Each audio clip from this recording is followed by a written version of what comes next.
मेरा नाम कुलसूम है और मेरी उम्र 25 साल है।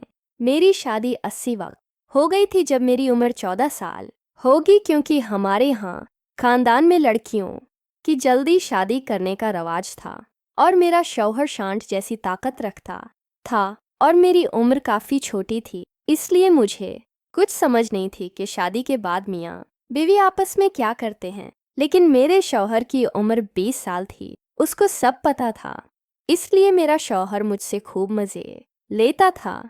लेकिन जब मेरी उम्र 18 साल की हुई तब मुझे पता चला कि शादी के बाद मियाँ बीवी आपस में क्या करते हैं। अब मेरे अंदर भी आग लग चुकी थी। जब भी मेरे शौहर मेरे साथ घर का काम करते थे तो मैं भी अपने शौहर का भरपूर साथ देती। अब हमारे 3 बच्चे भी हो गए थे। मेरे शौहर जिस जगह पर काम करते थे वहाँ से उनको निकाल दिया गया और मेरे शौहर को कोई नौकरी नहीं मिल रही थी। घर में जितने पैसे थे वो सब भी खर्च हो गए थे। मेरे शौहर ने मुझसे कहा, कुलसूम, अब मुझे दूसरे शहर जाकर नौकरी ढूंढनी पड़ेगी।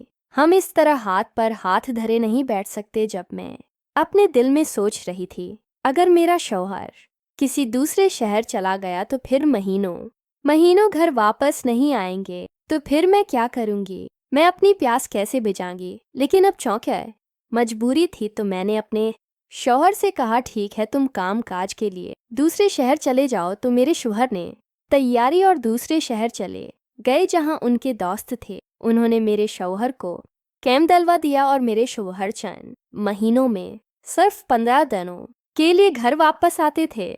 लेकिन चौंके मेरी शौहर की तनख्वाह अच्छी थी, इसलिए मैं अपने शौहर को ये नहीं कह सकती थी कि तुम 80 शहर मैं काम ढूंढ। मेरे इंदर की गर्मी मुझे सता रही थी और मैं बेचैन सी रहती थी। एक दिन मैं बाजार की सौदा सलफ लेने के लिए तो सब्जी की दुकान पर खड़ी हो गई। सब्जी की दुकान पर एक खान साहब खड़े थे जिसका चौड़ा था और लंबा कथा। तुम्हें उसे देखकर यही सोच रही थी कि उसके पास औजार भी बड़ा होगा जिससे मेरी गर्मी दूर हो सकती है। अब मैं इसको अपनी तरफ मुतवज्जा करने के लिए कद्दू पर हाथ फेरने लगी। खान साहब ने जब मेरी तरफ देखा तो वो भी समझ गए कि इस को ये वाला कद्दू नहीं बल्कि मेरा कद्दू चाहिए। तो उसने मुझे कहा, बाजी आप घर जाएं, मैं कद्दू समेत आपके घर आता हूँ। मैं बड़ी खुश हूँ कि पठान मेरी बात समझ गया।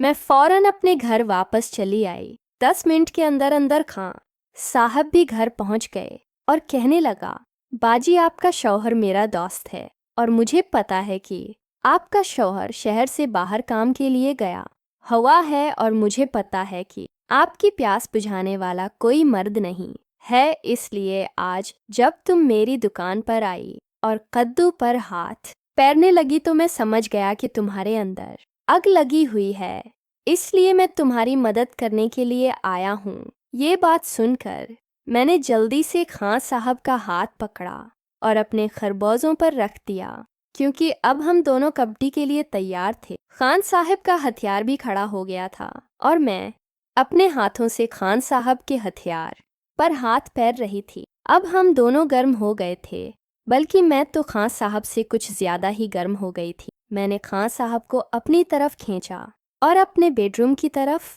ले गई और फिर हम दोनों के दरमियान वो सब कुछ हुआ जो मियाँ बीवी के दरमियान हो। मुझे बड़ा मज़ा आ रहा था क्योंकि खान साहब का हथियार मेरे शौहर से बड़ा था और खान साहिब बड़ी महारत से अपना काम सर अंजाम दे रहे थे। कमरे में सिर्फ घड़ी की सुई की टिक-टिकी आवाज़ें और मेरी आह आह की आवाज़ें आ रही थी। आज मैं बड़ी खुशी थी क्योंकि मेरे दिल में कई महीनों की जो हसरत थी वो आज पूरी हो गई थी। इसके बाद मैंने खान साहब को रुखसत किया। अब रोज़ाना यही होने लगा। जब बच्चे सुबह स्कूल चले जाते तो 10 आने के करीब खान साहब मेरे घर आ जाते और फिर हम दोनों पलंग तोड़ काम करते। इस काम के मुझे 2 फायदे थे। मेरी ज़रूरत भी पूरी हो जाती थी और मुझे सब्ज़ी भी रोज़ाना मुफ्त में मिलती थी। अब मुझे अपने शौहर से भी कोई नाराज़गी नहीं थी। अगरचा मेरा शौहर दूसरे शहर में है, लेकिन मेरी जिस्मानी ख्वाहिश पूरी करने के लिए खान साहब मौजूद हैं, जो मुझे रोज़ाना मरी की सैर करवाता है। और आज मेरी उम्र 25 साल है, फिर भी मैं रोज़ाना मरी की सैर से लुत्फ़अंदोज़ हो रही हूँ।